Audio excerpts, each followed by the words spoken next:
and welcome to the Bloodstained Ritual of the Night Spoilercast. I'm your host, Dan Video Games, and as always, we have our online co-host, KZ Excellent from kzexcellent.com. I'm alive. And Mr. Feel from Mr. Feel's Wild Ride. I'm not alive. And our local area networked co-host is Bob from GigaBoots. Hey guys. How's it going, Bob? You know, it's good. It's Bloodstained. I think everyone's prepared properly. I've played about 46 hours of this game in the last 4 days. Good job. That's pretty high. I've got 24 hours. Okay. Yeah, where are you guys about? Bob, do you remember? I don't remember. Let me see. Let me check my Steam. Okay. This I've got this pulled up. I've played 24 hours. I've done 100% of the quests and map and 76% of all the shards. I think I forgot to include our PC run for our channel, so I'm about 56, but Bob, you were about 27. Sacrificed his sleep to play the game more. I don't think I was that high. It was probably more like 20 or 18, something like that, I'd imagine. So we're here to talk about, and full-on spoilers, of course. It is a spoilercast after all. Not so much the plot, because I feel like though the plot's significant and we have shit to say about it, I think it's more of the systems and stuff in the game that are interesting. And boss fights that are worth going. That plot's pretty good. That plot is better than most Ecomanias. You could argue that there's almost a point in the game where there's like 3 active, at least in your mind, antagonists at once. But yeah, I think the plot is serviceable, and it's one of the best Ecomania ones, easily. Many people have said this is like a good Order of Ecclesia plot, where there's a bit of not knowing what's going on due to some amnesia-like thing, in this case, the 10-year sleep thing. But I feel like it executes much better than Order of Ecclesia does, because our main character has a personality, which helps a bit. We're getting ahead of ourselves, I think, because like we established in the Devil May Cry 5 spoiler cast, we have to score this game. Oh no! What's our score again for this? For those who don't know, 1 to 10. Oh, okay. Famitsu rules. Oh, okay. So if you pay us, you get a 40. Oh, yeah. 505, you had your chance. It's fine. They're not Deep Silver. They don't pay off reviewers. No, in fact, they're like, guys, don't review this yet. It really needs that day one update. So, hey, good on them. Yeah, honestly. We each score 1 to 10 wine glasses. 1 to 10 wine glasses. Okay, and we get to do fraction? No, we don't get to do fractionals. It's the Famitsu system. Shit. Okay. You gotta believe in this number. Oh yeah, no, it's tragic. I'm gonna have to come out and do this. Yeah, here we go. 1 second. I'm just gonna read a tweet I wrote. Need inspiration there, Dan? Bloodstained Ritual of the Night is Koji Igarashi's greatest accomplishment. There are copious gameplay systems and unique weapons that let you customize builds that are effective and fit your playstyle. It's the most feature-dense and refined Metroidvania yet. An absolute must-play, 10 out of 10, hyphen, Dan from GigaBoots. See, this is why I wrote that tweet, so I could cheat. Cool. That is a juicy review. It's got words. I worked a little hard on them because Twitter's good. It's good. It's very good. It should be higher. It's so good. Twitter's like, please use fewer words, and I'm like, but so I did a reply to it. Anyway, yes, there are frame rate problems on PS4, and one boss in particular, Valifor, the gambler dude with the hat. Yeah. He makes the game run terribly on PS4 vanilla to like 5 frames a second. But at no point did that cause any problems for my enjoyability. And I think the game has only crashed twice in the 56 hours I played it, some of which was 1.01, And for the record, for those who don't know, 1.02 update came out on launch day on every platform except Xbox, which has to wait until next week. And we'll get that update alongside the Switch version coming out, which, of course, we have not played in time for this recording. Bob, what's your score? I'm going to give it a 9 out of 10. I think it's an amazing game. Best Metroidvania since his last game. Beats his last game. Like, it's way up there in how, like, the echelons of these games. It's just, I can easily conceive of it being better. Like, there are still problems. It does, like Dan was saying, it doesn't run perfectly on console. It's really more of a PC game, I guess. The Pro gets through most of it okay, but there's still problems, and there's still, like, random basic freezes when you hit enemies sometimes. As it turns out, when you stack multiple different passive skill shards on your luck, and then your equipment's doing luck as well, every enemy you hit will just... There are so many rolls that are going, it's just it's like, what's going on? Yeah, meanwhile on PC, it's like, even on relatively modest hardware, like Bob has the equivalent of a GTX 970, specifically he has the GTX 1060. That isn't that expensive of a video card or that high end of a video card. And you're like, we were talking to Jim Rackgazer, and he has a CPU from 7 years ago that was an AMD at the time, and AMD was not doing well then. So on PC, you don't even need that good of specs to run this game well. It's just it's too CPU intense because of Unreal Engine 4 scripting engine and other shit like that. Like, it's not quite optimized enough to run well on consoles. That and the Twin Dragon thing just doesn't, the Twin Dragon Tower, you know? Yeah, it's too much. Maybe the PS5 will fix it. That would be neat. I look forward to how the PS5 may reduce the load times, because sometimes those could be a bear. Yeah, but yeah, even in the PC version's a decent step up.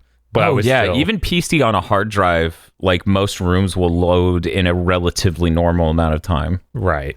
You know? But as far as like game wise, I feel like there's a few things like, well, I'm sure we'll talk about more later. Yeah. Like the water section, where it's just a total pain to figure out how to get through there, and to even navigate it using the ability they want you to is annoying. Yeah. So I feel like it can be better. I think I lucked out with that one, where I got that ability instantly, like the one that shoots you forward. Yeah. It just came down to learning how to operate it well, which took a few minutes of I died once. All right. That's fair. If you don't have amphibian movement as your passive shard while doing that, it is hard to get through that water area. I'll let you guys know, on my nightmare run, I died exclusively in the water area because the spikes 3 times, and the lava area because the lava once. That's all I died to, because on nightmare mode, the worst water area I've experienced, and it didn't upset me to go through it, but it definitely was a bit cumbersome. When I hit that part and I realized what I was supposed to do, which I'm not going to lie, took me a long ass time, because I didn't want to believe directional shards would unlock the path through another area. Like, I didn't expect that to be the case.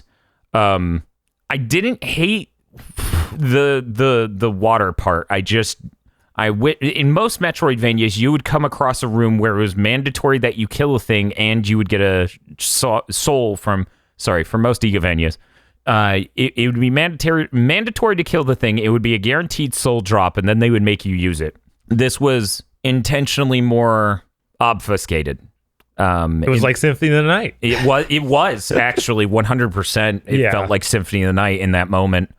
And for those who don't know our opinion on Symphony of the Night, we're exhausted of people saying it's the best Metroidvania, or even Igavania. People stopped playing those Metroidvanias as soon as that one came out. Yeah, because they went portable, and oh no, I'm not going to play a Game Boy Advance. And then they forgot the entire genre, which is why the recent resurgence of actually kind of bad ones keep getting praised. Yes. It's okay. This isn't a Metroidvania. It's an Igavania. Real quick, this Spoilercast is a great format for me to talk about this real quick. That is a different genre. Let me explain. The Castlevania community was calling the EGA-directed Castlevania games that had that style Metroidvanias. That's what we called them for the longest time. And then when the term was co-opted by indie devs to describe their own games, shit got really weird, and the community had to rephrase them as Igavanias to make it clear that they're just like, okay, these are the Igavania style games. I'm not going to say that, but I might think it. Don't you think that's a little mean? No. No, have you played Time Spinner or that one with Abyss in the name, I can't remember right now, or Axiom Verge. Is it Abyssal City? No.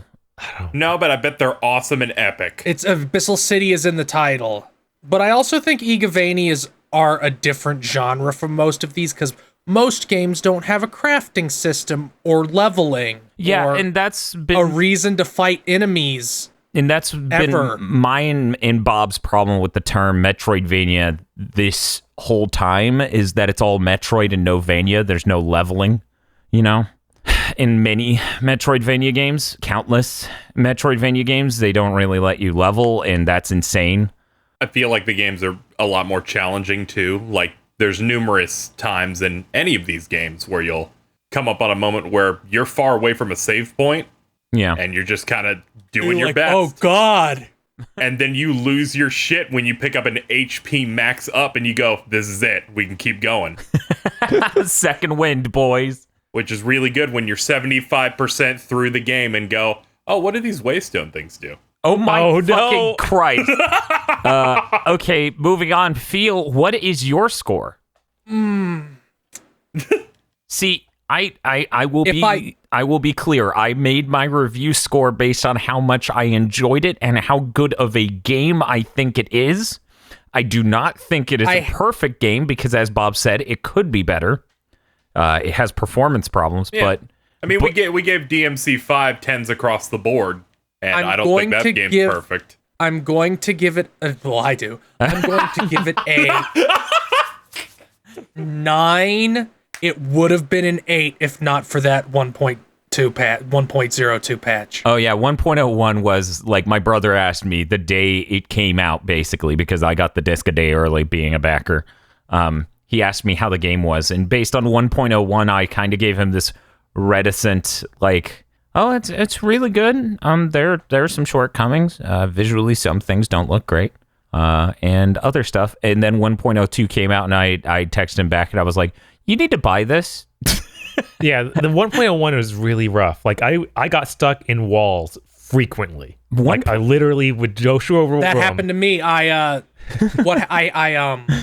I lasered into one of the gaps that you're supposed to laser through. Like, I had it spaced exactly right, and it clipped me into the room above it.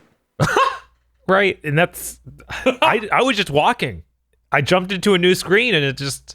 I fell through the one screen, and I kept falling until I hit the edge of the map, and I was just stuck, and I could still walk the camera back and forth a little bit, but then I had the Waystone out of there, because I was like, this is impossible. Oh my God. It was rough. Yeah, 1.01 was really rough. I definitely would have given that a lower score, maybe even an 8, because holy shit. I think this is my second favorite Igavania. I still would rate Aria higher, but that's mostly due to 2 reasons. One, there's like 3 points in this game where I'm like, what the fuck do I do? Yeah, this game does have that. One was when you have to get the shard from the jellyfish and go through the underwater section. And the other was, where the fuck is that spike armor? Because in Symphony of the Night, it is in the most memorable room in existence. I actually don't know where it is in Symphony of the Night. It's in the spike labyrinth you have to navigate with the bat and echo location. Yeah, that's true. So you see that room and you're like, that room sticks in your memory, while this is like, fly into the sky in this one spot that you'd never think to come back to. It's basically use the map more. They want you to look at the spots where it's like, clearly you're going through the game. Look for spots where the very top isn't filled in yet. So in that way it works, but Bob told me about a problem he had. Yeah, though, I had a problem where, first thing I do, when I get that ability to flip this screen, I go to that area. I fill out the map. I didn't actually hit the area with the armor. So I just got close enough. You were on the cylinder? That happened to me. I had to look it up and then go back. Yeah. See, I guess I'm lucky in that regard. I didn't actually trigger that block, but because I just flipped up on the cylinder part before it let you go. Mm-hmm. Yeah. You toggled it from there. You triggered that square by double jumping near that door. Is that what you're saying? No, I like flipped it upside down. Okay, so you door. had that ability, but Right? you did it near the door instead of. Yeah, instead of going to the ground and doing it. See, my concept was the first time. Two things. One, when you beat that boss, there is that crack in the ceiling, right? Mm-hmm. And as you're saying, you went there to do it because there was some equipment you could get on the dragon's tower when you flip upside down right where you fought the boss. My second thought was I want to flip upside down next to this tower since it's such a weird area scroll wise, because it does the 3D scrolling. Mm-hmm. And you can break that, by the way. Oh yeah, no, it's pretty goofy. If you do some weird shit, you can fuck up the cameras changing and shit goes Ari. And I'm gonna make Dan mad. I'm sorry, Dan. Yeah. When I got to it wasn't the tower, but what it was the room you fight Albert in the desert. Alfred. Where I just thought it's Alfred. I thought it's Alfred. Whatever. I think it's Grant.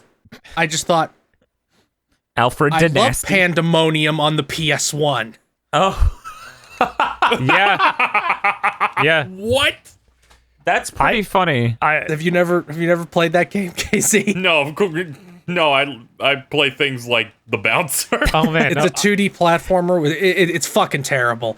It's a 2D platformer with 3D graphics. I actually thought you were talking about Bamboo Pandemonium, who has a boss room that's kind of similar. No, I'm talking about the one that has the Jester as one of the two main characters. Yeah, he's talking about the predecessor to P.O.'d. Pandemonium is the predecessor to P.O.'d, if I remember, or is that just me mixing up two different games? Why is it every time you mention a game I've never heard of, it's always also it's bad? Well, there are a lot of PS1 games. History has forgotten for good reason. But yeah, that also Bamboo Pandemonium for Mega Man X8 is a pretty similar parallel. Oh god, this was made by Toys for Bob. Didn't they do Spyro? Toys for Bob made Pandemonium. It's like Toys for Bob trying to make Klonoa, and they made this horrible game starring a ghoulish jester and an opinionated alt chick. Oh, that's great. Hey, KZ. I think you need to give this a chance. KZ, I might. KZ, what is your score for Bloodstained Ritual tonight? All right, so briefly, Bloodstained is really interesting because it is the only one of these Kickstarters where the goal is to take a game or a series that is not being made anytime soon and making a game for that, where it feels like it's actually the next game that person would make, where it doesn't feel like they had to compromise on a lot of stuff. It feels polished and really fun. You have stuff like Mighty Number 9 that's a mess. Ukulele, where you can definitely tell these devs are out of practice with that type of game and have definitely lost it a good bit. But this just feels great. There are some problems. Stuff like I feel like the map should automatically center on my character when I hit the map button. And some optimization stuff and, stuff like that. But I had an amazing time and I couldn't stop playing. I'm giving just barely a 10. I also think that I'd also like if there was a chest completion by area chart. That would be nice. There are some hilariously mean places to stick stuff. Yeah. Let me tell you the two worst places. You're not gonna fucking believe this. One, Valifar. Once again, that gambler dude with all the poker chips. Under his... Oh, you're talking about that. The Valkyrie tiara. I found it. Yeah. Under his thing, there's a giant chest that gives you 1,000 gold because, it extends his health bar. But if you go to the left and jump up, behind the poker chips is a chest, and it gives you the best luck item for your head in the game. Fuck off. Right? So another thing, this one's worse. It's like you get a tiara that has 7 luck and 12 defense, and I was just running around holding up and left, and it just popped. Oh my god! You're behind the chips, so it's impossible to have seen it. Mm-hmm.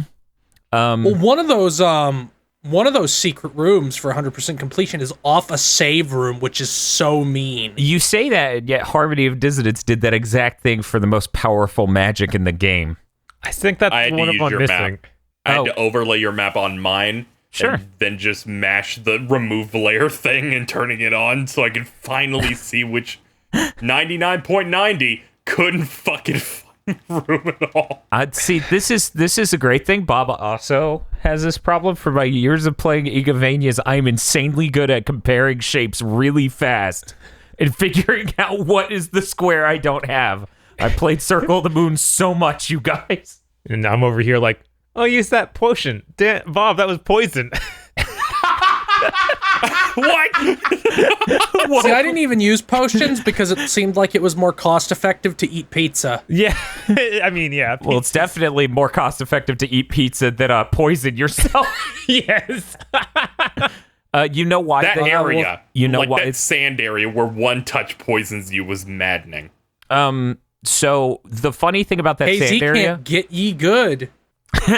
you just have to sit there and wonder why you can't get you good. The thing about that sand area is where that one enemy constantly casts slow on you, and I'm like, fuck this enemy, fuck this area. Then you hit the doppelganger Miriam right after that, and I'm like, oh, I know this is gonna work, because if she's me, and then I lethargied her ass into barely moving at all and beat her to death. Oh no! Meanwhile, Bob hits that area later and he's like, can you change your equipment to change her loadout? And I'm like, no. And he's like, I'm just having some slight trouble. And I'm like, I have no idea why, because I forgot how I solved the battle. Like, it was incomprehensible to me, her being hard, because all I remember is how easy it was for me. Those ghosts that cast slow on you only messed me up once, and it was in one of the quicksand parts, and I was just stuck in it. I couldn't move, and I was on top of the bone dragon. So I just died from full health. Because I was just trapped inside it, and I couldn't move, couldn't jump. Oh no. To be fair, this does sound like a literal nightmare. Being slowed down. I laughed and went, okay, let's do this again. So when real quick, that fucking Bone Dragon and Demon 44 take the award for worst motherfuckers to farm for shards or items. Yeah, that Bone Dragon just takes way too long to spawn in. I went and farmed him, did the final farm 44? On him with a gun. Oh yeah, that's the train demon. Yeah, you have to sit on the chair in the train, and he jump scares your window, and then that's has the one a I don't horrible have. death R that you have to run away from him and then shoot him. So people don't realize what's up with the horrible death aura. You can't look at Demon 44. It is just... Yeah, I figured that out once I read his description. It is just like Bunny Must Die. You can't look at him or he will do hundreds of damage and curse you. I still cannot fucking believe you were correct. Also, for those who haven't seen our playthrough to see how disgustingly well it works, best strategy in this game is Bunny Morphosis with an int boost. Speaking of which, there was an even better way, a more optimal way to do that, and I'm really excited to talk about this here. A lot of people may not realize when you fully rank up using the enhancement system at Johannes, any yellow shard, it instantly becomes a constant passive shard.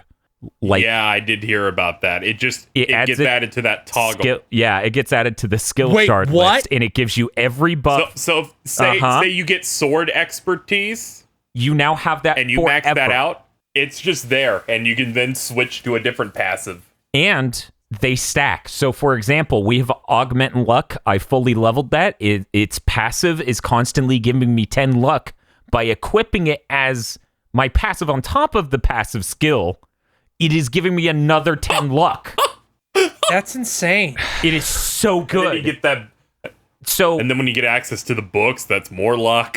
The book system I also find really fascinating, and I want to talk about in a bit, but this changes everything. The fully maxing out a yellow shard.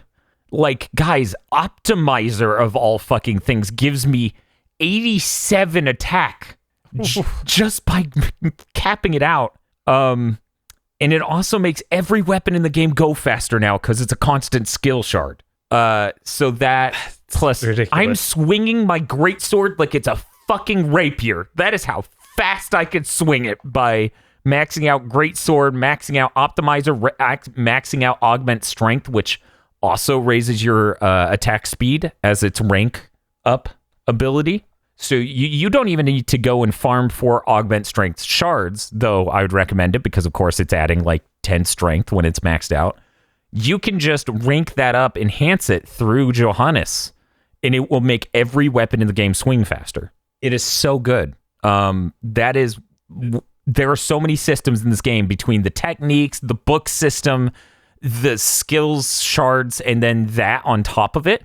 There are so many ways to tackle everything, and something I appreciate in this game.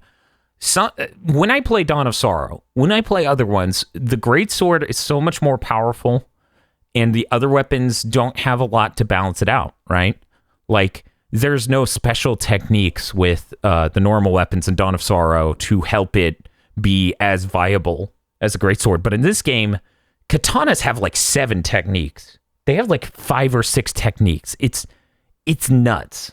Because you can like parry, you can do an anime whoosh attack that does a ton of damage. Greatswords get 2, which is fine. I love greatswords. The 2 they get are both really incredible. One of them is something that chews up MP like it doesn't fucking matter, and you do a cool running dash into a critical hit for a ton of damage. Mm-hmm. The other one is you spin in place and then do, what's the name of that attack in fucking Final Fantasy VII is Cloud? Cliff Hazard? Clem Hazard? Yeah, I think Clem Hazard is Clem right. Hazard? Yeah. It just looks like that. You do like a cool spin at the beginning, and then you do a downward slash in midair for a critical amount of damage.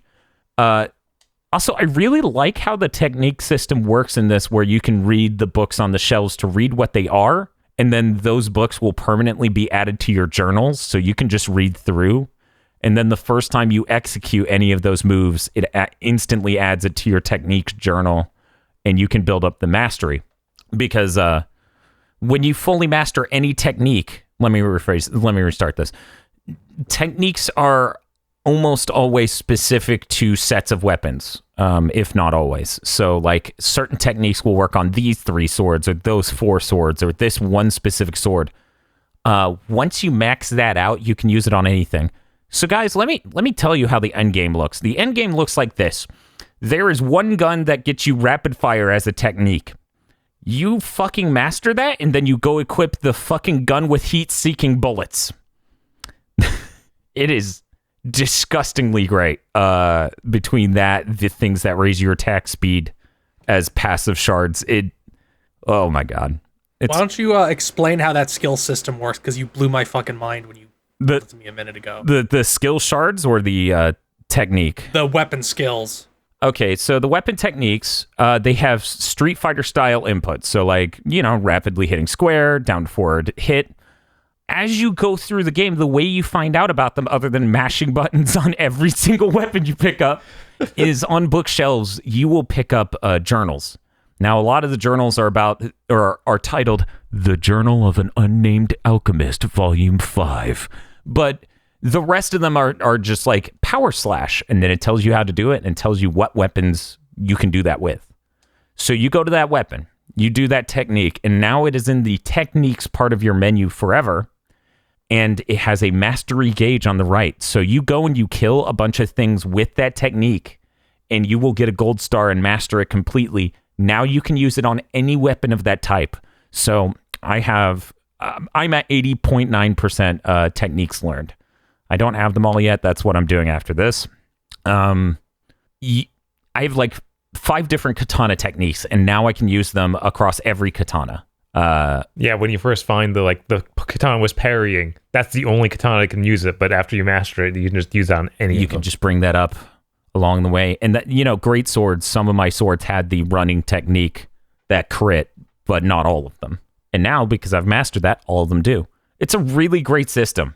I think this game has like the polish of an Aria of Sorrow from a gameplay side, like the refinement, but the scope of a symphony. Like, this is definitely the replacement for a spell system, because there's still a little bit of mystery of like, how do I perform this? How do I use this on what I've got going here?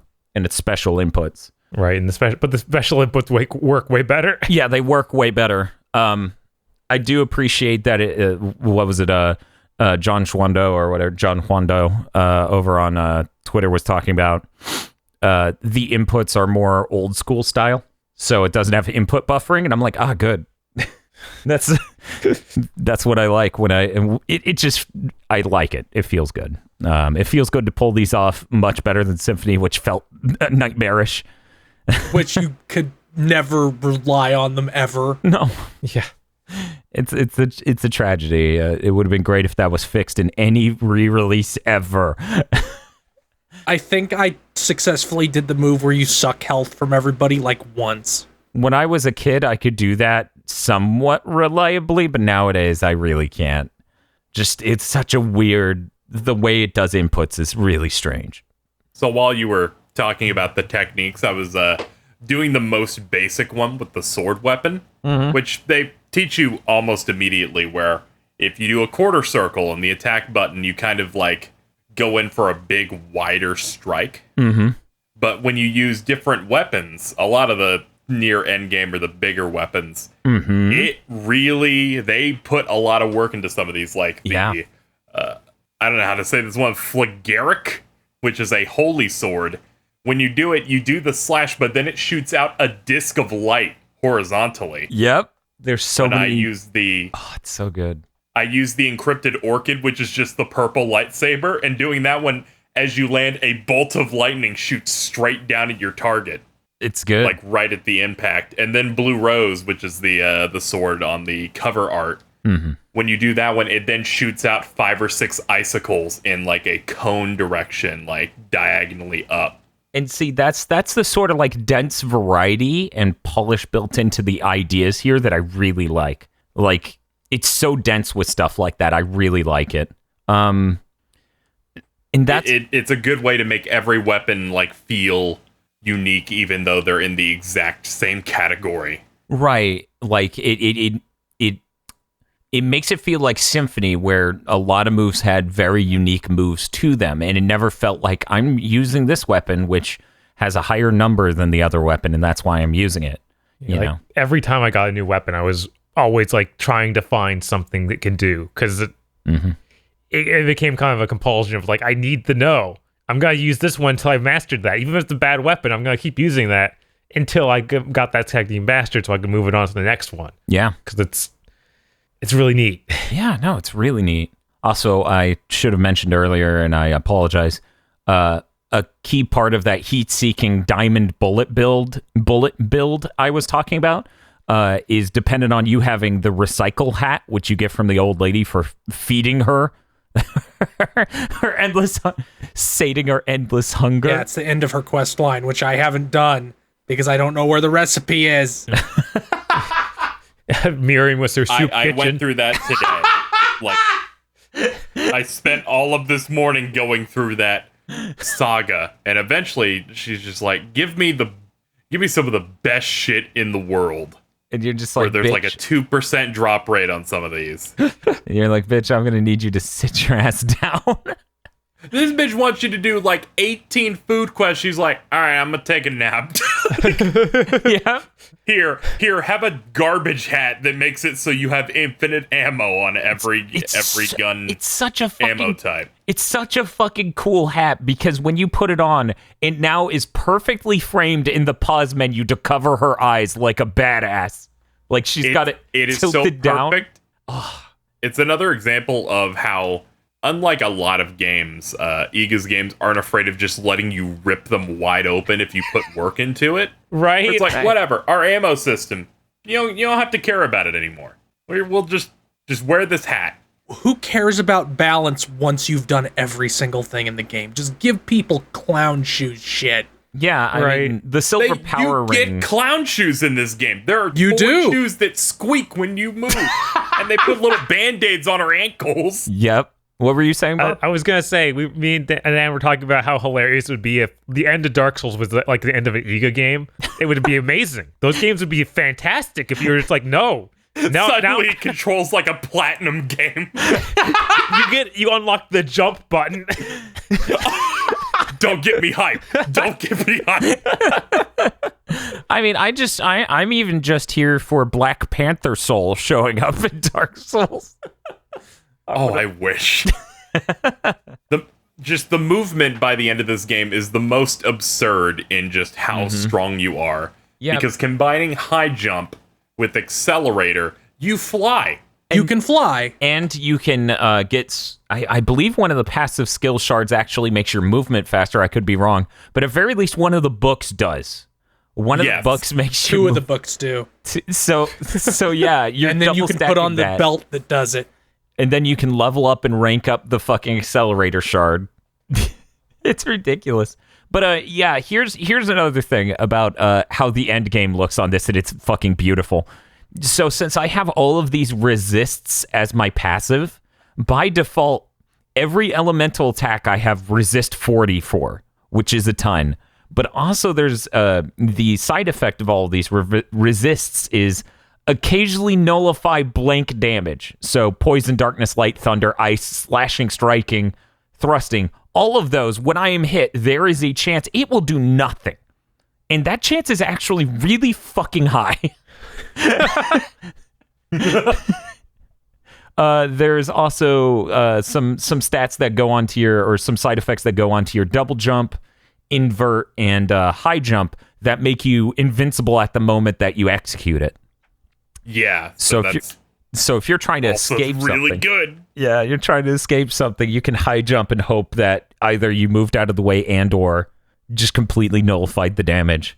It's so good. The one thing in this game where I'm worried they'll patch it out is you can wear 2 of the Silver Power Ring.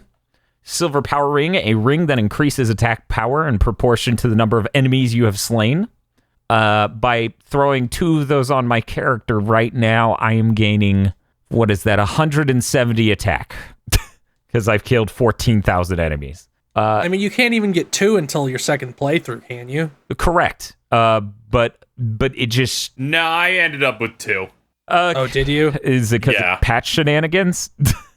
No, because I started on 1.02. I think I got one through a quest and maybe something else. See, I feel like I got 2 because of patch shenanigans, but maybe it is just possible to get 2 on a normal playthrough. Yeah. Yeah, I know that there's definitely one that you get from the the grave woman. Mm-hmm.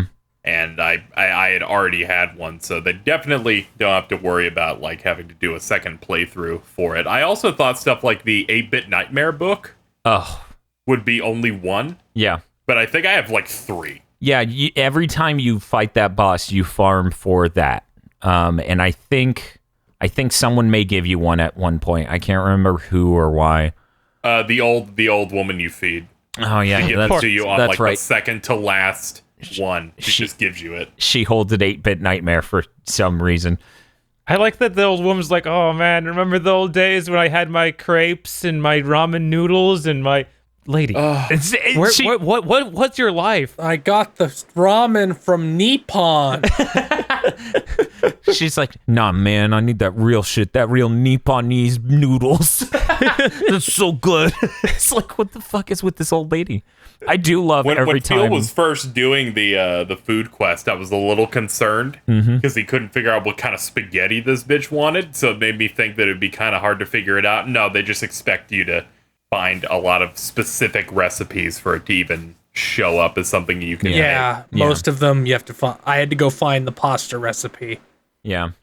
I think something also that's amazing is the Valkyrie dress is the item you get from the Dragon Tower when you can invert. It has a completely different look from Miriam's normal equipment. Yeah, it's weird. Well, because it's your end game luck equipment. Oh, I guess I need to go get that. I don't have that one. Oh yeah, no, it's really good. So between that and the Valkyrie tiara, you're looking at a huge buff to your luck. It super helps. Each one gives you, about 7 luck. Yeah. I ended on like the coronation gown, which involved like getting a bunch of cashmere, and that gave like 5 to every stat but luck and 48 defense and resistance to 3 elements. Yeah, that's what I was using for the longest time. It's a really good piece of equipment as long as you're not farming. In fact, it's more powerful than the Valkyrie dress at every stat but luck. Mm-hmm. But yeah, I also like that there's a dismantling system. It helps you get things like it helps you turn shit you got that you don't need into shit you need, you know? Or if you want to try out the different weapons that require the 8, 16, and 32-bit coins. That's exactly what I used it for too. I just kept dismantling the sword, and then I would check out the next one. I think that's also like, and thank you for bringing that up. That's something I want to talk about. I think the idea of giving you an 8-bit coin early, if you find that breakable wall underneath the bridge, is really fascinating in that it lets you make a decision early on what type of weapon you generally like and want a powerful version of. And it carries you for a little bit there, and I appreciate that because it's a freebie almost. Like, unlike, and I hate that it just sounds like I'm pounding on this game. Unlike Dawn of Sorrow, where you have to give up a lot to progress an item and a weapon, and sometimes you have to actually give up something that you need for another item's progression. This lets you check out a bunch of different things and just see how you like it. I really do appreciate it. I think the low point of this, if we could shift to talk about that, is, and this I consider my low point because I'm viewing it from a replayability angle, but I understand why thematically both are very cool. The low point boss-wise is probably the train boss and the twin dragon boss, because both of them are killable instantly, but until the game properly triggers events, they won't die. So you can kill the dragon instantly, and then you'll still have to deal with it for the next 20 seconds or so while it crawls around and eventually dies. Even in boss rush. Yeah, those are probably my 2 least favorite bosses also. Yeah.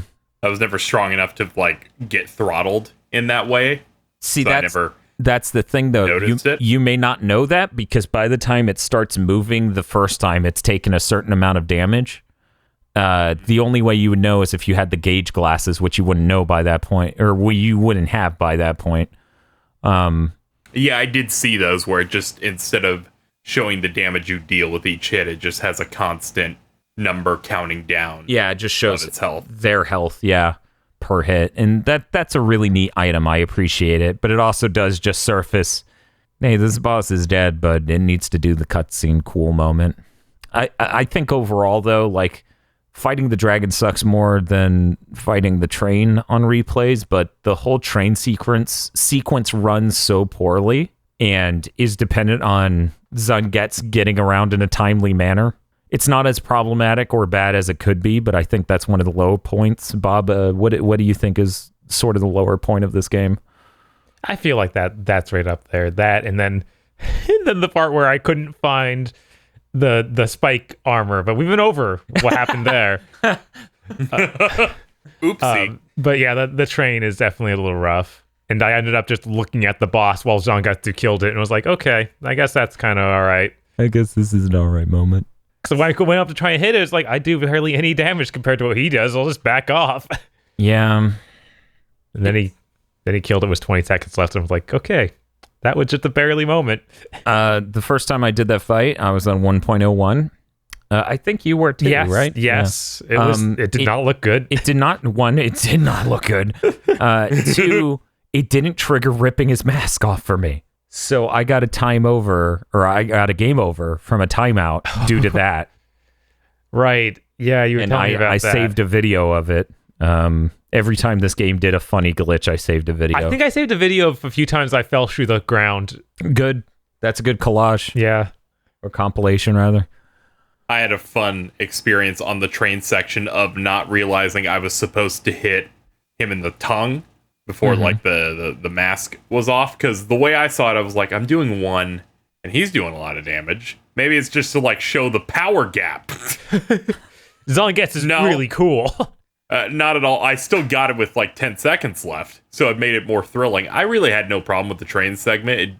It ran fine as far as I could tell, and seeing this kind of like team up sequence, kind of like a set piece going on in this game, was something I definitely did not expect. Yeah. And it wasn't very long either, which kind of led to it feeling really novel. The same thing with the Twin Dragon boss fight. This game does a lot of stuff that I don't think you would generally expect the game to go for. Yeah, those were definitely very unexpected moments. It's moments where the game decides to do something different with the formula and how you're dealing with the game, and I wouldn't say that they were bad parts at all. They weren't so radically different that it would detract and feel awkward if I was going through it again. Now, once again, I gave this game a 10, so I think this is clear, but some people need this stuff sort of spelt out for them. Just because I'm saying it's the low point of this game doesn't mean I think it's one of the worst moments of gaming or bad relative to most games. I'm just saying relative to this game, I think that those it's the lowest point of a 10 out of 10. Right. A lot of people, like, if you bring up a problem with the game you like, they will still think that you don't like the game. Yeah. Like, yeah, you need a little bit of context sometimes. This is, I feel like... Or to listen. You say this that, podcast is already 51 minutes in. There's a lot that's being good. Yeah, we're going through. But yeah, I think, man, the whole way the Dragon Tower works, I was gonna say, is like that's not something I expect the Igavania to do. It's so rotating, but it's still a traditional like 2D rectangle map, right? Yeah. The map itself has a hard time dealing with it, but it's really cool that they tried it. It is super fascinating. I just wish it ran better. Yes, because I when I saw that video, like the day before it came out, I think maybe 2 days, IGN Japan had an exclusive video with Iga showing that part off. Their video was frame rate capped at 30, so it didn't show how poor it ran. But that area blew my fucking mind. I was like, that is really fascinating to take advantage of the 3D aspect in this way. Like, you have parts branching onto and off of this cylinder spiral path going upward. That's, yeah. And then parts that duck into and out of the tower. Yeah, I think it's really great. Yeah, I don't know. Elsewise, I'm trying to think of the only thing that's what else would be a low point. Bob, do you have, or how about this? Feel, what was your low point? And was it spike armor? My low point was finding out Boer was a pain in the ass. Because if you're doing the bunny build, dive kicks will hit Boer instead of the enemy. Boer the summon, just so we're clear here. Just so we're clear. Your summon Boer has problems. It's a very, very specific situation. That water section is bad. It's the worst, I think, in the series. Well, I'm counting, it's the worst in Igavania's. Let me think. Like I don't know why they felt the need to make you move like molasses even once you get the sinker shard.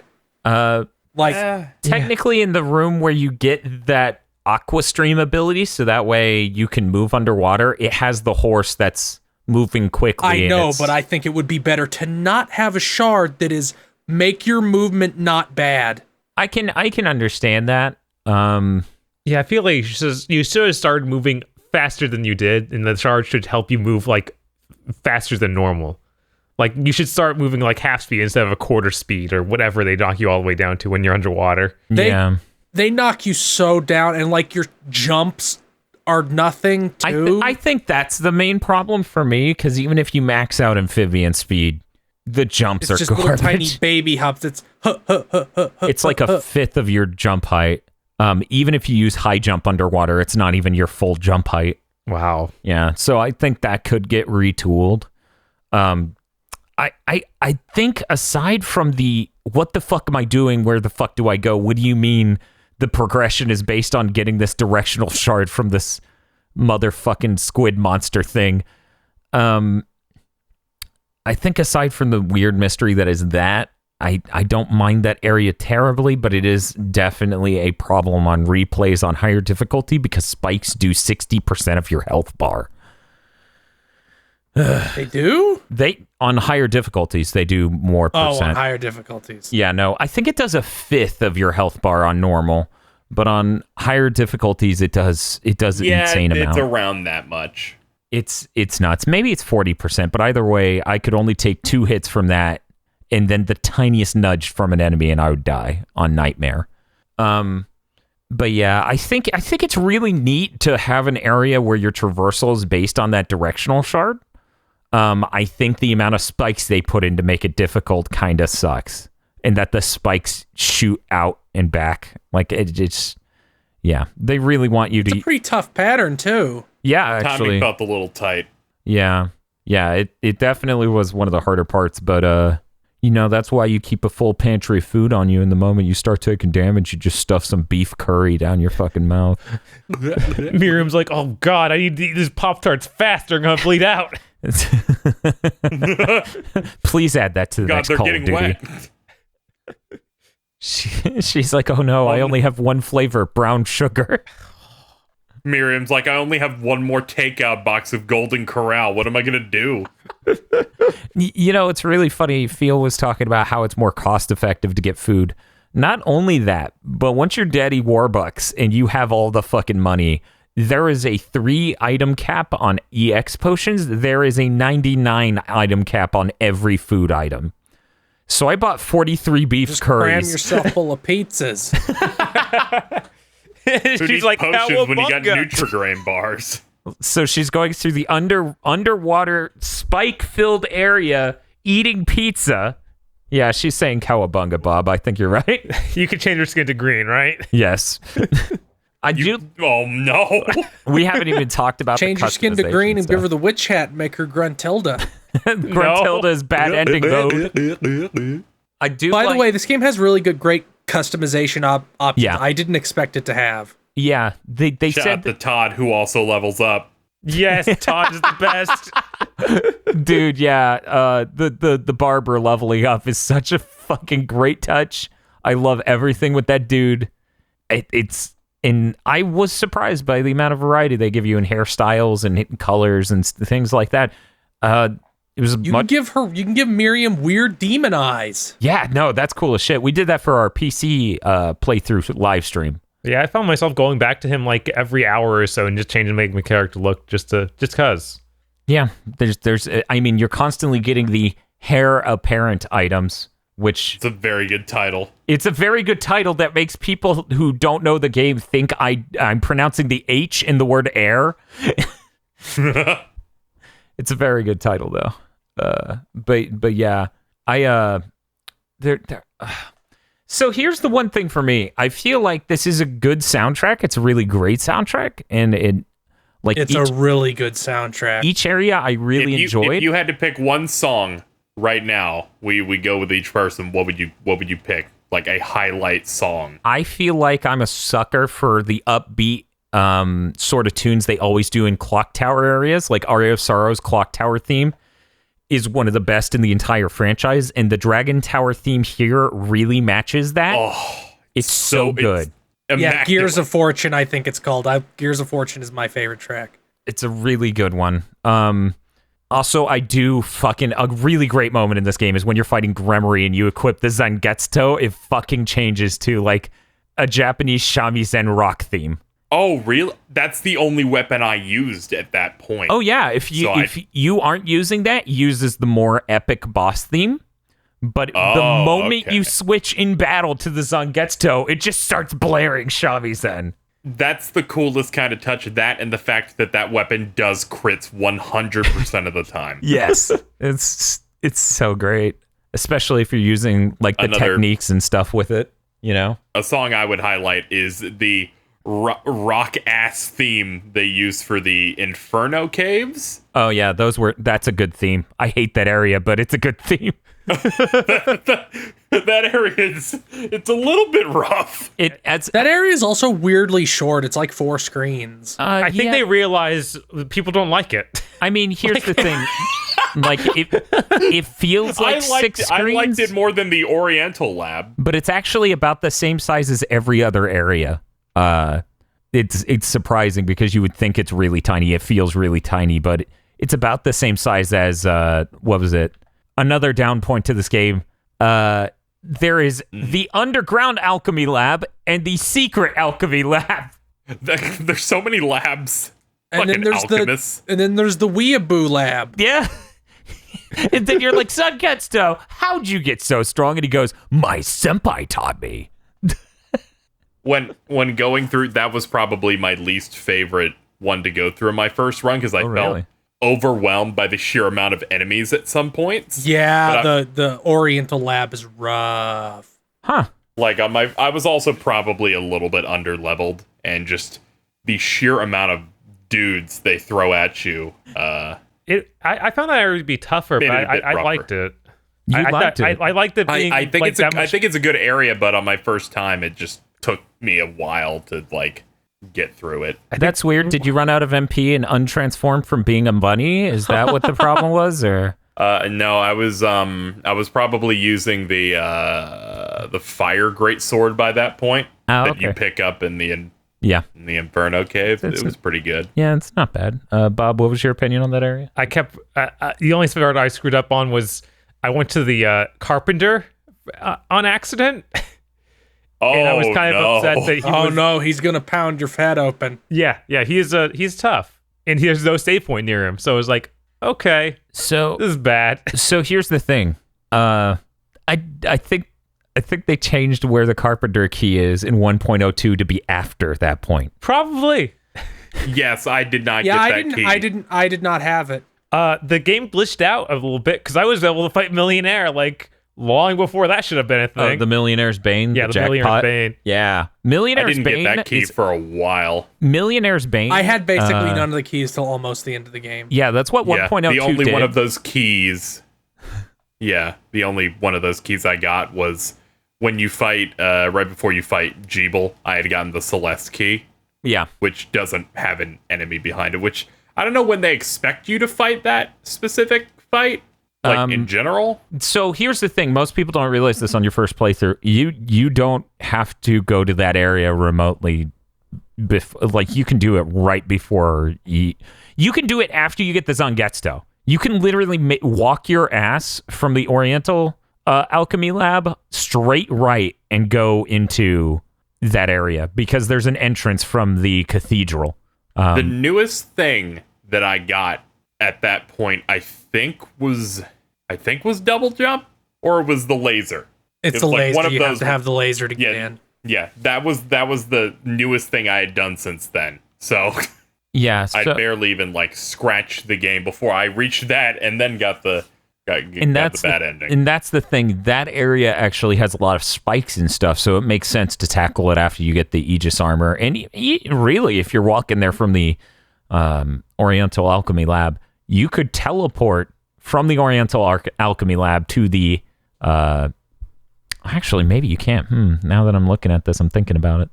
Yeah, no, you should be able to just teleport from there to the cathedral and then easily walk into the final area almost right next to the save room, cutting out a large part of the area above OD. Speaking of which, we've been talking for an hour and we haven't brought up OD once. OD is a nice lad. OD has the best fucking lines in the Endgame shit.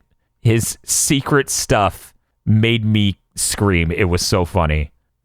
When you fucking own that dude and he just extremely upsettedly tells you that you could just have your way with his library. It's so good. Also, the thing he has added to his apparel. Yes. upon defeating him, where he is, I don't know, Wakul? Yeah. He's got his glasses with the nose and the Wario mustache. Well, now he's Warlock Dracul. It was so funny, and that fight with him is so cool.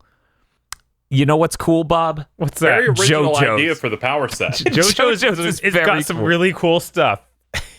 I mean, I think they did a really interesting job giving him the time stop powers and some shit I did not expect. But the rest of his attacks and stuff are very cool. He fucked you up real bad. Yeah. Yeah, the rest of his abilities are literally just Symphony of the Night. Like, he's turning into a bat, he's turning into mist. But the cool thing is, like, you know, that's actually that just... bad attack will make you eat shit. Yeah, well... That time stop attack almost every time hit me 3 times for like 600 plus damage. And this is why I'm glad that I've played it as much as I have this week. Hey guys, guess what you could do if you have the time stop power when you fight him? You can move in the world. That's really good. It's so good. Fuck. Fuck. So fucking awesome. You can also use standstill, as they call the power, on Bale, the final boss, and he freezes completely still, so you can wail on his face like an idiot. Most importantly, Also, you mentioned it, but like the nose glasses are almost like a clown nose, I think. Yeah, no. Where it's just like Miriam basically went, here, bitch, if you want to be a fucking clown. Also, you get very similar glasses and nose by jumping into the bottom of his chair. A treasure chest spawns in the room below him when you do that. I didn't think to try that. Oh yeah, 2 actually spawn. You just have to keep doing it, and they'll both spawn in the room right below him. Bob, you were going to say something about OD? Yes, it does. I just did that because I was going to mention just going up and just hitting him in the ass with high jump. I just glitched and went through his body. That does happen. Yeah. So fun. This game fucking rules. Also, the fact that after you beat him and you get access to every book as your reward for beating him, he just says, pillage my shelves as you please, and he gets more and more angry with his delivery. It's so good. He's so fucking angry. He's so mad he got owned.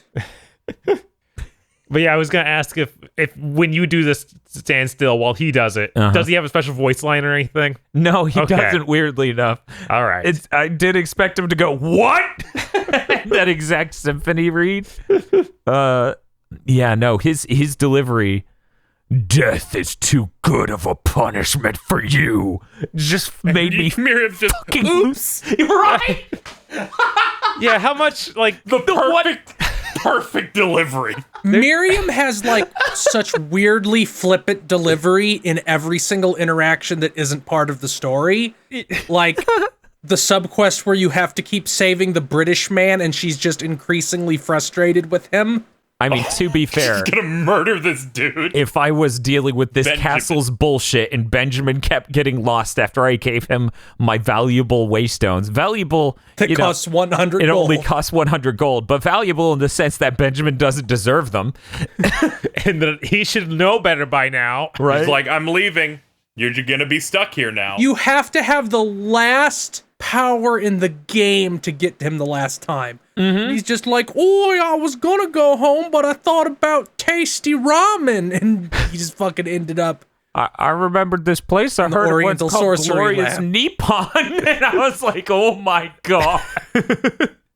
And then after that, he gives you the reward, the Adversity Ring, a ring that causes status afflictions to increase your power. And that's why, like, it doesn't cause them. If you're under the effect of a status effect, it gives you extra stat buffs. So Just the that's idea that he's like, this has been in my family, this ring that makes us better when we're going through horrible things. so Bob, that's why you can drink, as you misread it, potions, Yes. which were poison. So that way you can wear 2 of the adversity ring and poison yourself by doing a new game plus and just go like Gohan Blanco. I'm sure you probably go and get incredibly powerful. Not as powerful as the Miriam's silver nose power ring, glasses, by the way, Yeah. are so extra but they are. since I just got them. They are pointier and have gold like engravings on the nose. So how many people here have gotten 100% shards? Is it just me? I have not, no. Okay. I I'm haven't either. 78%. It is a spoiler cast. I presume everyone's okay with me talking about what you get Yeah. for Yeah, that. go ahead. Don't care. You get Jeebel's glasses and they give you infinite MP. Ooh. This game fucking rocks. It's really good. But before we move on from talking about some of the shopkeeps, Yeah, sure. I think we need to talk about Dominique and her descriptions of what what Zangetsu's doing. Went to the zoo. Yeah, Those are so good. fucking Miriam's like, I'm having trouble getting around the castle, and she's just like, I heard Zangetsu had like 30 goddamn dicks. He can fly now. And he's like, oh, there's this really long jump. And Zangetsu, and she's like, oh, Zangetsu jumped it. Miriam's like, bullshit. And Zangetsu's like, and Miriam, and yeah, Dominique, he drew a doodle of himself leaping this chasm. I wish they were real doodles of him with a happy face with a cape. Yeah, no, that moment's really great, and the fact they wrote so many of them is really good. 1.01 had a glitch where this was a hang up part for me, and it had to do with Dominique. Dominique, I was lost as fuck. I couldn't figure out that. I know what you're gonna say, and she also did this to me. Okay, OD is supposed to take the photograph and turn it into a passport. Now, Dominique didn't tell me about that. Vampires know a lot about this shit. All Dominique said was, Zanget said, get the reflector ray ability from a dude in a place who dashes really fast, and the place is kind of like this, so I scoured the entire castle going, what the fuck is she talking about? Yep, that happened to me. So it's like you're doing more harm than good by having that voice clip trigger at all. Like, you wrote that, and it doesn't fit anywhere where it won't just harm someone trying to understand where that lab to go is like 2 rooms, and there's nowhere to go but straight forward. And it's a boss. Like, this is there's no need for the line. If you go to the train, you're gonna end up there. They should have just had her repeat the thing about the train, but there should have been a fucking line for telling me how to get through the goddamn spike room. Yeah, there probably should have been. I mean, I heard Zangetz doesn't even care about spikes. I heard spikes get stabbed by him. I hear that he has gigantic hands he can close Iron Maidens with. Like, yeah, I didn't know that's how you got through those. Yeah, Bob didn't know. Because you can lead enemies in, and that lets you get through it too. Like, if you lead an enemy into one of those, it closes, and then you can push it. So that's impossible for the second Iron Maiden, you find. Yeah. So, yeah, having to ascertain what to do there was not easy. Yeah, I just figured... When they gave me craft work, my first thought was I should move the Iron Maiden now that I don't have to get in it, because it has a rail running underneath it if you look. Oh, I didn't even see that. So I was like... I think it also had like the white outline that the bigger unmovable objects did. To be fair, though, which I'm not sure if it does, Bob played through on 1.01 where the Iron Maidens looked like dog shit. They had like placeholder marble texture. Thanks for the beta test. Oh, you're welcome. I made a joke. At one point that like the 1.01, or as I like to call it, the beta. And then someone on the Bloodstained Discord's like, the beta was a different thing. It was a demo. And I was like, that's not okay. Speaking of which, really great time I had on the Bloodstained official Discord spoiler channel during this game just coming out. Everyone's screaming for 100% map completion images. Everyone's screaming that they're lost. Everyone's screaming that they don't know where this one item is. It was a really great place to be. This is how I survived today looking for shit. I just went in there, Control F, and just searched materials I needed to get. Yes, it is the best. Because I'm not going to know where the fuck a G-bone steak is. Like, the rest of the internet's useless. That one channel on that one Discord is it. You have to wonder how long it's going to take a wiki. I might need to go in there and find out where that exquisite steak is. Oh, yeah. Someone's already asked it 17 times by now. Just Control F. You'll find it. Yep. Because, like, there's so many, like, I found out from this. Prima Games runs a website full of strategy guides. They don't even have the proper stats for every weapon in this game yet. Like, they have a list, and then it just says question marks next to them. I'm surprised they even have a list. There's just so much to this game that I feel like whenever you're going into these Kickstarter games, it feels like they're missing shit. But with this game, it feels so feature complete. Stuff like Todd existing with a variety of hairstyles, recolors for your main outfit, changing like your eye color. That stuff just, I don't expect that to be in the game because I don't expect it to be this polished and feature complete. I mean, there's so many little touches, like freaking the singing when you go to the piano. Yeah, when you have Carbossi or the fairy summon and you play the piano in the garden, which playing the piano in the garden alone, right, is one of those moments. But then on top of that, she sings vocals to it. It's really great. That's a sense of polish and that's the thing. I think the gameplay and the features within it are really refined. The technical performance can be a nightmare. It's such a weird clash. Because usually you see those two match up pretty well, you know? I feel like more time would have just allowed it to be ironed out, and I feel like maybe the performance will get I think it will. Smidge better by the time they're done putting stuff into the game. I think that's the case. And they have like 150 DLCs, right? They got the roguelike mode. They have the online multiplayer. They have a 13 DLC plan, which sounds like a joke, but apparently it's real. Right? It's like the game already feels so complete, and then there's that. And then they're adding a classic mode, and a mode to play as Zangetz, and a mode to play as Shovel Knight. Like, I'm looking forward to playing all of that content. The classic mode, it's just like, oh, so that 8-bit level's just going to be the whole game. Yeah, I have no idea what that's going to be like. Yeah, because the way they phrased it on the Kickstarter, if I remember correctly, is they were talking about like it's a linear experience. So maybe it's like a mode selectable from the menu, and you just go stage by stage. Yeah, and it's probably going to be like they give you your powers in deliberate ways per level. Kind of like Curse of the Moon gave you... Which means it would be Iga's take on Curse of the Moon in a way. Yeah. Maybe it'll be something like Richter mode, except with Miriam. Possibly. It's really exciting. I hope the 13 DLC thing doesn't completely just fuck them over from the cost of it. But to be honest, since they didn't give out review codes because 1.01 and 1.00 were so rough, I think the Metacritic and the overall reception of this game is going to be pretty good. I want this game re-released on PS5 just so we can get a console version that is 100% performant. Yeah, the Game of the Year edition. Oh my god. It's gonna have all DLC. Also, I'm a little sad that the Iga DLC didn't show up on launch day for PS4, but that's on Sony.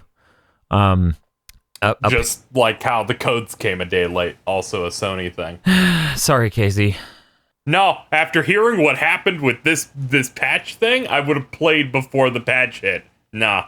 Yeah, fair. When you beat Iga, you get holy water from Symphony of the Night. You throw a wine glass down, and it explodes into flames that travel along the ground. I need that DLC to come out. Yeah. Not that I don't. The Iga fight's really good, by the way. Yeah, the Iga fight's fantastic. I'm looking forward to actually great. messing with that once it's out. He has a move I don't know how to dodge.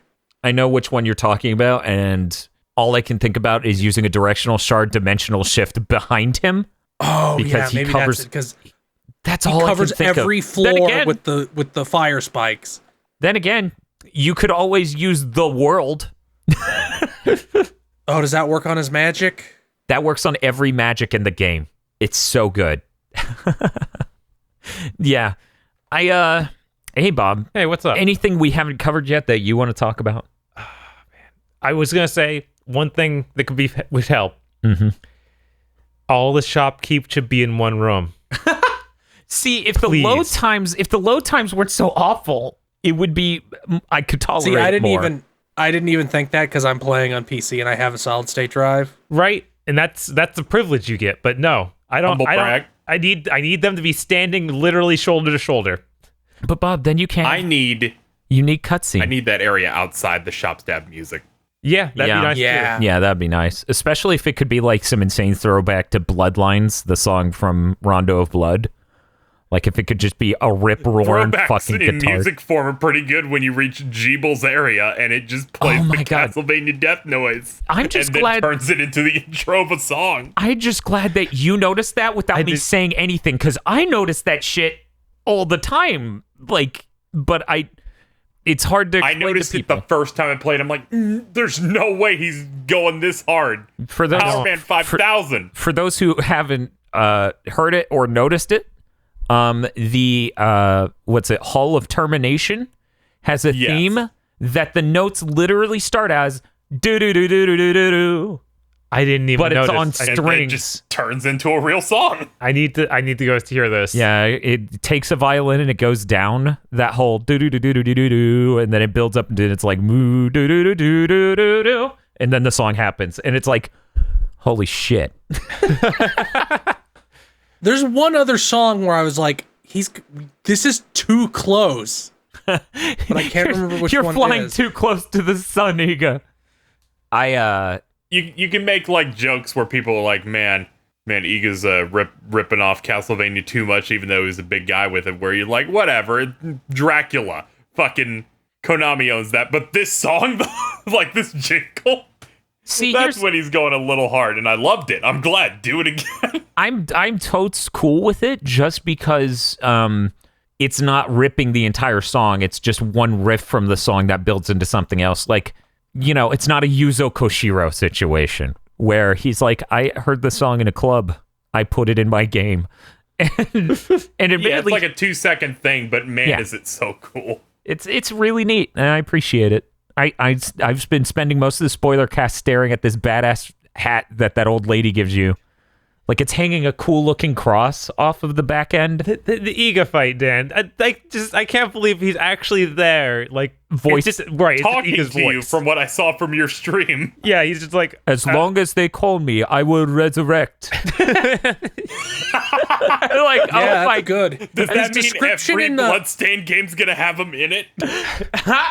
His description is something like a being who saw a bad future and vowed to make sure it didn't happen. This is why I oh my god. Yeah, no, this is why I love that he's like, you need to avenge these villagers. They're all named after franchise characters. You need to avenge this one by killing me. It's Julius, because he never got the 1999 game.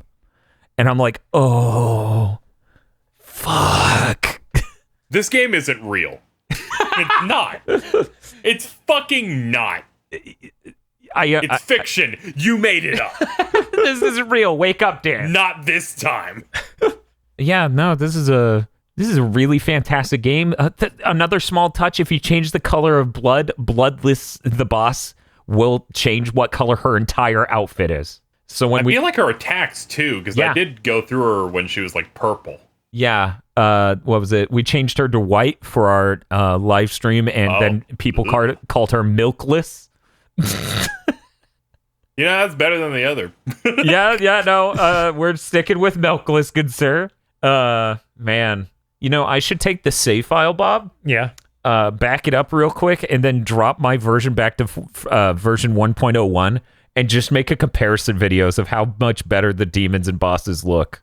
Yeah, Bloodless was the first boss that really put the pressure on you, I feel like. But Bloodless is a badass bitch. I believe that's the technical Like, she went term. in hard at first. I was like, am I doing something wrong because she's healing? And it's like, no, it's just part of the fight. That's just... Yeah, you just have to stop ungaing. Every boss before her just lets you go unga. This was the first one where I paid attention to the patterns, I guess, aside from Zangetsu. There are actually a bunch of really small touches, too, that go completely unappreciated just playing through it. If you go into your demon bestiary, like I can show you, Bob, this Gila, which is a clam-like thing, has a full woman inside. Like, the demon has that is a lady and her hair, like a demon lady, inside of it.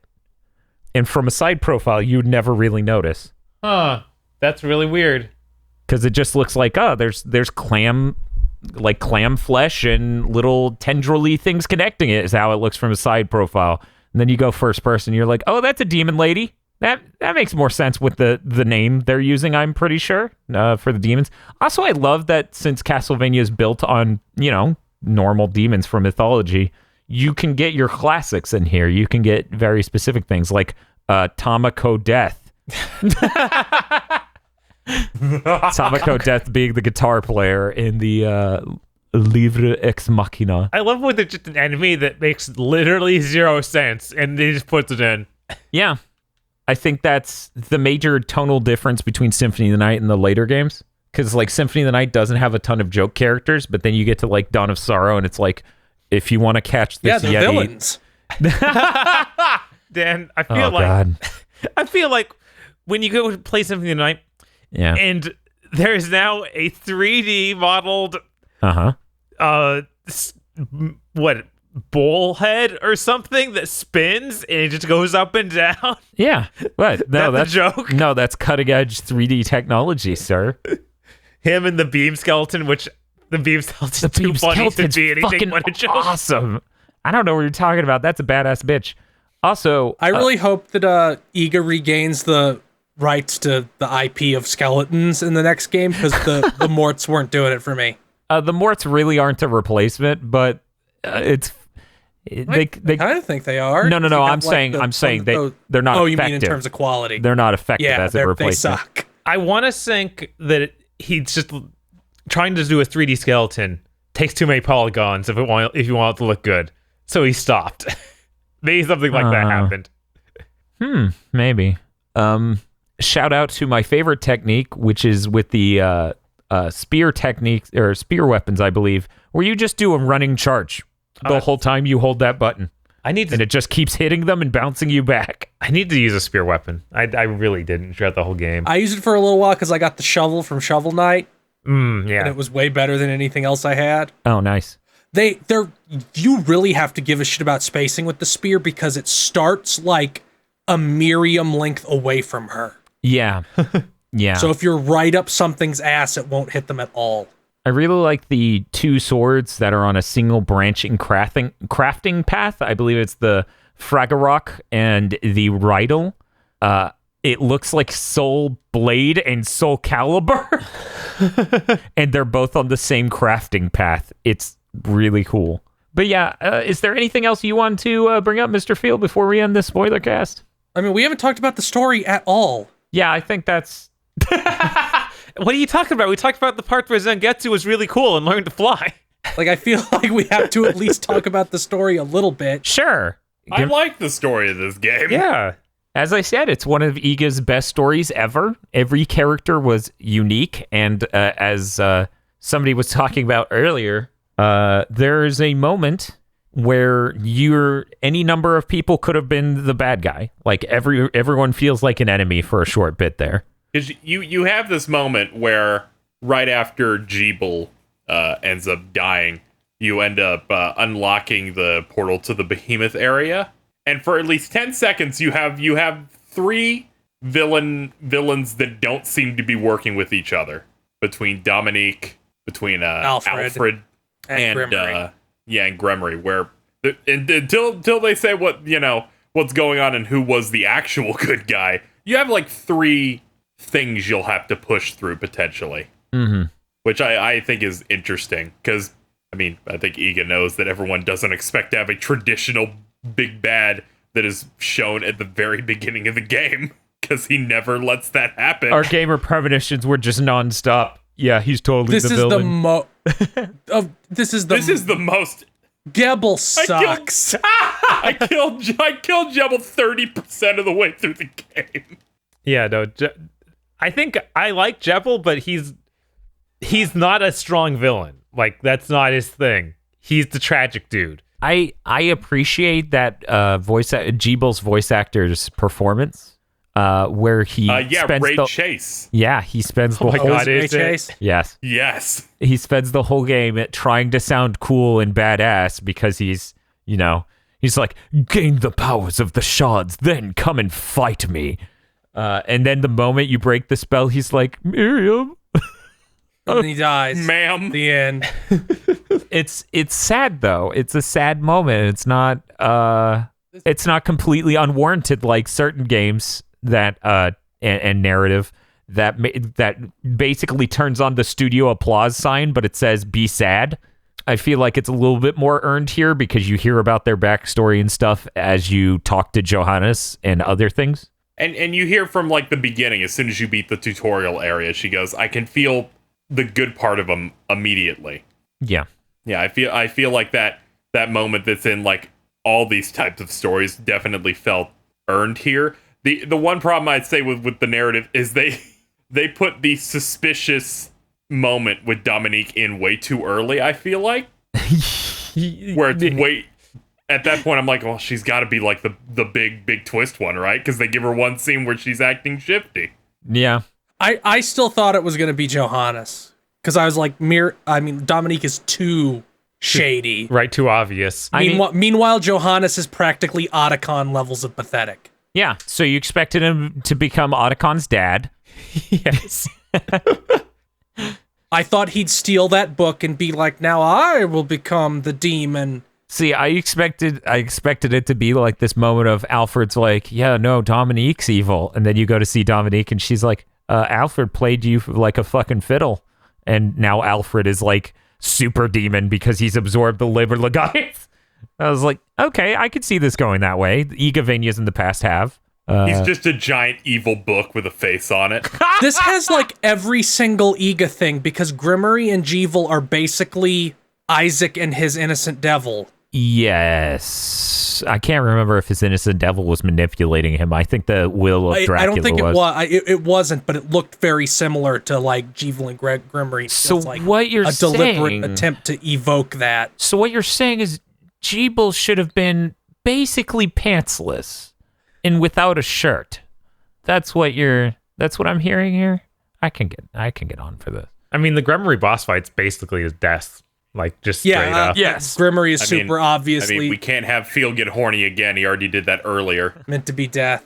I have two problems with the game's story. I still think it's one of the better ones. I really only think Aria is better. Maybe Portrait because it has so much delicious lore. Yeah. One, you lost more than I thought not being able to just have Dracula. I think Bale is an interesting concept. I think the execution leaned too hard on being the fight with Chaos in Aria of Sorrow for Bale to be effective. I feel like if they make like a direct sequel where it's not like, okay, this is the Bloodstained world, but you're playing as like a different character who doesn't have shards. Like if they did make a direct sequel, I feel like they should bring King Solomon in because he wrote the Lesser Key of Solomon that all these demons are from. Because I feel like you need a big, super cool guy to be the overarching guy that keeps coming back like Dracula. Plus, I feel like Dracula's castle means you don't have to contextualize anything. I'm going to read a text I got from Dr. Agro as he was playing through this game. Dan, I'm still playing through Bloodstained, and I need you to level with me. Does Johannes turn to be or be in any way connected with Edward Kelly? I go, no. He goes, thank you. I can now enjoy the rest of this baller game. You can always count on him to have the real shit to say. That'd be pretty good. Bob was I actually upset. thought that would have been real cool. Bob was upset that he didn't bring up John D. Yeah, I had a premonition about John D. From Game of Premonitions. And then I didn't say it, and he came up in the story, and I was like, son of a... As it turns out, you have a female protagonist, there's a map, you level up, and the game came out at a certain date. I was right on all of them. God fucking... I would like to point out that very proud. I am like 90% sure Rava Baral, the baby version of the Chrysogrim. Mm-hmm.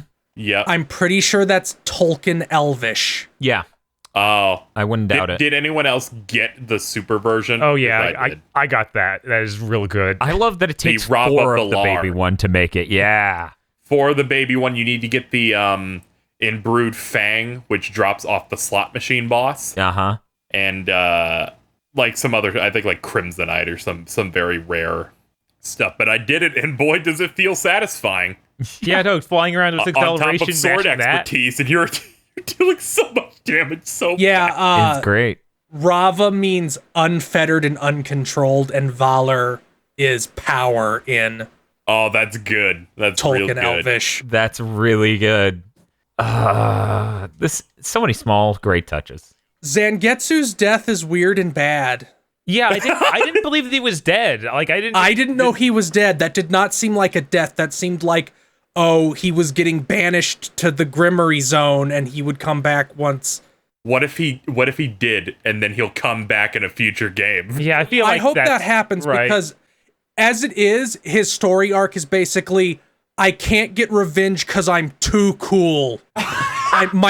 My dick is so enormous, Grimmery will run. Yes.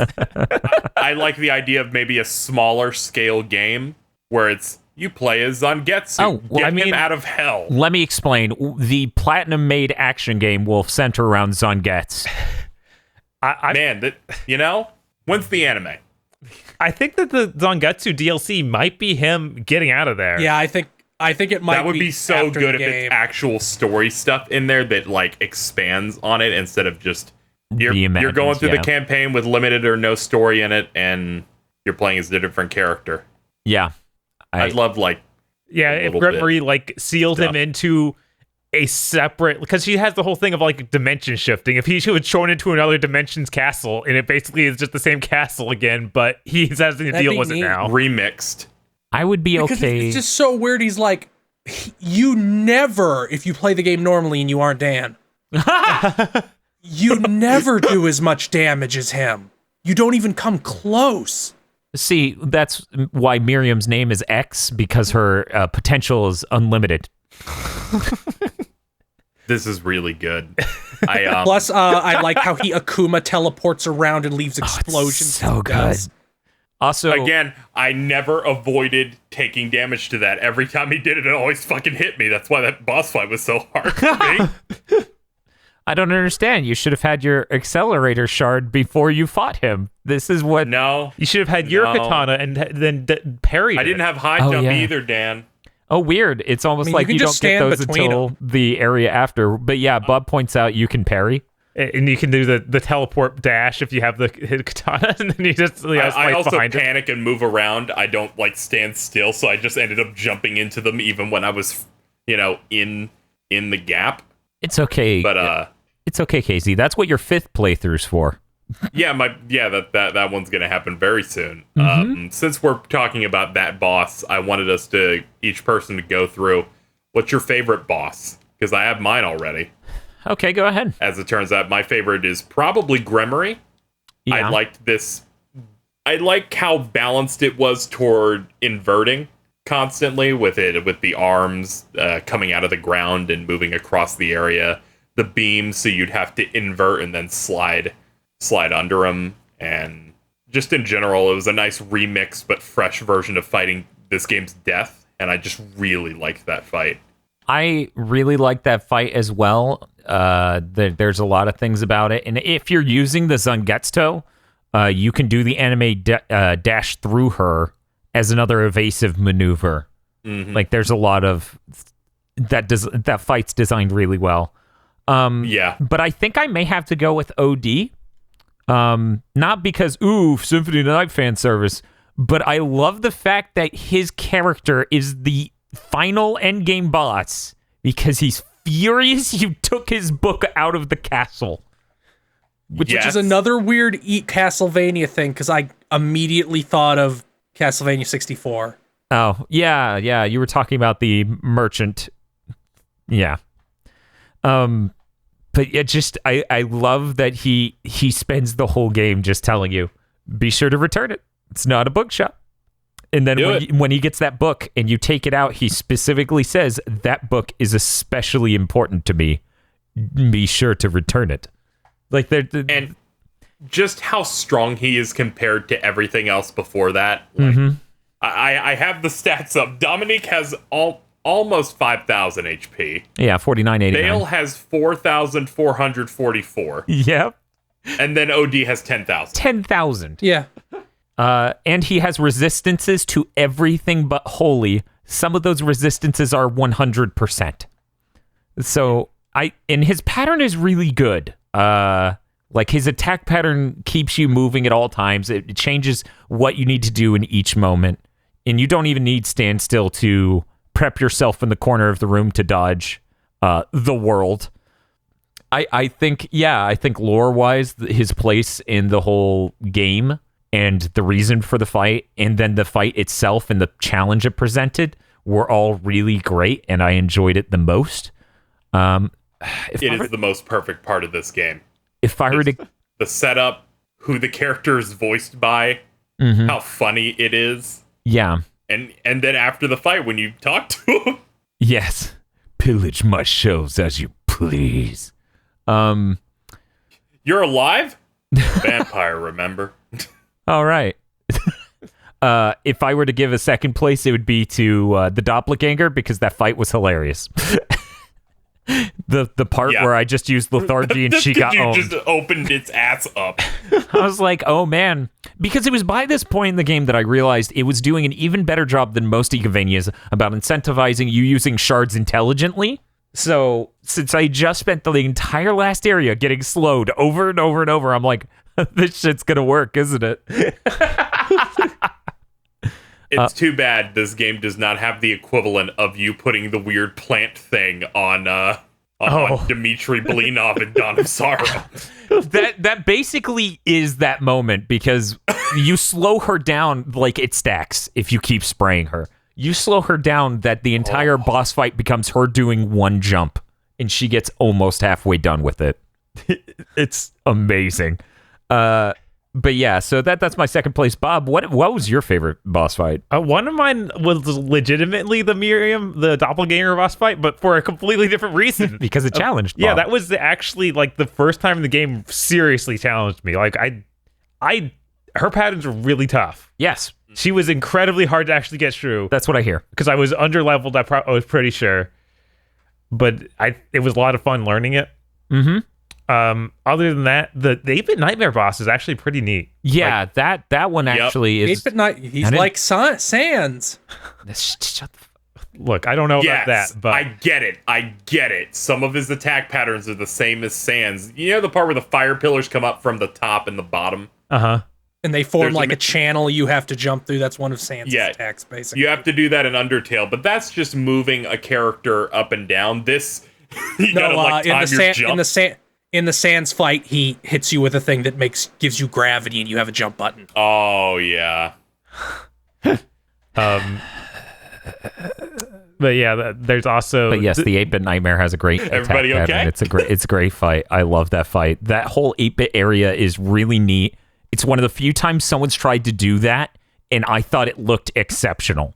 Like it doesn't. The 8-Bit Nightmare, the 8-Bit Overlord should have looked stupid, or it doesn't look stupid enough. I think it looks perfectly stupid. His giant hands it are only hilarious. took me it only took me 2 runs to get his thing to drop, his shard. Nice. I still haven't gotten it. You summon him. What? And then Dominique was also a fight I really liked. Dominique's great. Turns out she's weak to the bunny steppy. Yeah, if I go in the future, I'm just going to use shoes. Of course. And just step on her. Because apparently she has no answer to that. Turns out she's a bottom. Wrong move, bottom. Feel, what was your favorite boss fight? I gotta go with Zangetsu 2. Yeah. He has really good patterns. He does. Different swords. He has that thing that scratches the itch in the back of my brain where he does something and I know exactly how to not get hit by it. Mm-hmm. And there isn't a bunch of shit clogging up visibility, which I think happens with some other bosses. I feel like that definitely happens with some other bosses if you're using a lot of shards. Like, you know, leveled up shards, a lot of the time they will take up more screen space or be more multi-pronged. Yeah, if I just did only weapon, it would probably be easier, but even if I have the paintings around me and I'm shooting lasers at him, it's still really right. His telegraphs are really well designed. Exactly. Sorry, that guy who does you learn the laser move from is hilarious. I want to bring that up. I love him. He's like so my third weird. favorite. Oh, the weird like anime villain? Yes. Yeah, and it has quips but you don't have like a conversation with him, which seems like it should happen. It's a Arya-Sara or Donna-Sara boss like the knife guy from Dawn, who just is yelling anime stuff at you as he jumps around the room. Miriam is tolerating him. This is also here's one other minor. This is such a minor complaint, but I thought it, so I have to say it. The double jump isn't as cool as any of the other double jumps in the series. Could not disagree more. She's shooting fucking neon light out of her ass. I hate the energy wings. What? It's not as cool as Alucard's cape becoming bat wings for one flap. Okay, I'm sorry, but cool. This was from an energy like a metal DVD. I know. I think that thing is weird, and I think it should have been like stained glass butterfly wings or something. No, this looks way better than that. This is really cool. The only thing that competes with it is Alucard. The Lords of Shadow double jump good? Because every other double jump is bad. Like this Dawn of Sorrow spin, that's the worst. It would have been better if that Miriam... is the absolute worst. If Miriam did a front flip. Do a flip. By the way, I meant to mention it earlier, but we got derailed. The second most bullshit hidden item in the game, and you're all going to thank me for telling you this. Go into the tower, the dragon tower. one of the interior rooms has a way that looks like every other way. But as it turns out, it's actually a really thin bridge, and you can use the dimensional shift to shift underneath it and get a hidden treasure chest. What? What's in it? Fuck off. I don't even remember. I just remember it was one of the last things I got, and between that and the Valkyrie tiara I mentioned earlier, those were the most insanely hard. Yeah, that I did want to highlight Bloodless is probably my second favorite boss. Yeah, I really enjoy the patterns, how the second phase gets really, really dangerous, and it got me used to going in for attacks and timing the backdash, because she has those jump forward and backward movements that are really specific. And they showed that boss like a long time ago, so I'm not surprised it's one of the most tight and polished ones. Yeah, I think they showed that one off 2 years ago to E3. I could be wrong on that. Yeah, I thought Bloodless was a really awesome fight too. I think there are a lot of great bosses. The only one that comes up in my list as just absolutely what even, like, it's cool as an enemy design, but the one in the lava area, it just is a chicken made of bone. The fire shooting lasers out of its ass. It's so dumb. That part made it raw. It reminded me of Devil May Cry 5, and I was like, oh yeah, I'll clap, sure. See, for me, it just makes Oribus. See, for me, it just makes me think of like moments in Igavanias where you stop fighting important key characters, right? And you're just beating up some demon in a corner of the castle that has a power you need. So it came across as I wandered into this chicken's house and fucking murdered killed it. Yeah, he seemed like he was running away more than fighting you, honestly. Yeah. They say it's a half man, half stallion. Sure. They can say that all they want. Also, it has a chest bone mouth. Like, I'm posting it in the Discord. It's really good. It's very funny. I ripped it apart because I still used heretical grinder on it, and it just stood enough for me to just burn through its health. Yeah, the part where heretical grinder ends up being one of the best things to use on Iga and other certain enemies is incredible. I did find a replacement for it, and it's the purple directional shard you get off the strongest dragon, Void Ray. Yeah, Void Ray's neat, but it does dark damage. Oh yeah. Yeah, but it is neat. It felt like the easiest one because it has unlimited range. Yeah, there's actually a light version of that. Oh. Tiza Raziath, I think it's called. It's called the Riza. I got to like rank 7 and it gets really, really wide. Yeah, no, it's ridiculous. But yeah, it's a really great game. My only problem is just technical stuff of like loading takes too long. Getting a game over on PS4 takes too long. Really just the console versions aren't as polished as I would want. And I hope on the Xbox One X, when they update it next week to 1.02, it's going to be solid, but I doubt that. I'm worried about the Switch port. When you're dying constantly, but you made a movement on the first frame, so you're running and jumping and sliding as it fades out. Yes. Yeah, using standstill also can be hilarious because you start to die and then you're like, nah, fuck you, I'm freezing time as I die. But yeah, is there anything else anyone wanted to bring up about this before we end this spoiler cast? No, I'm tapped. I adore this game. It was very, very good. This year of games is the best gaming has been in a fucking long time. This year beat last gen entirely. Yes. Easily, Jesus. That isn't a high bar. It isn't, but it's important to say because some people don't realize. Devil May Cry 5 alone beats all of last gen. But yeah, we have Kingdom Hearts 3, Devil May Cry 5, Bloodstained. I know I'm missing something, but I feel like that there's one other thing that's already come out this year. Resident Evil 2 remake. Yeah, yes. That's it. Thank you. Incredible year so far. It's going to be hard to beat this ever. It's a good thing consoles come out next year to make things feel fresh again. Because the real consoles are coming out next year. Actually correct. Good job, KZ. You're good at this premonition thing. Be more like KZ. I'm the good boy. Casey's like, my gamer premonition, I'm going to eat food in about 3 hours. Super Miriam.